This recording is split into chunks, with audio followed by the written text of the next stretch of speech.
Buyers are often reluctant to get a pre-approval. They're like, can't I just wait? I haven't found the right house yet. It's as if they're afraid to make that commitment. But I can't put in an offer without one. I also don't want to waste my time and theirs showing them houses that they can't afford.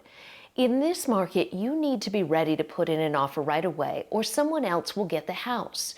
A pre-approval allows you to do that. It's about the closest thing there is to a guaranteed loan. After completing the application, the lender verifies your credit history and employment. If it looks good, you'll be cleared for a specific loan amount. Since I don't want my clients to be house poor, I always ask, what are you comfortable with? How much money do you have to bring to the table? And how much can you afford to pay monthly?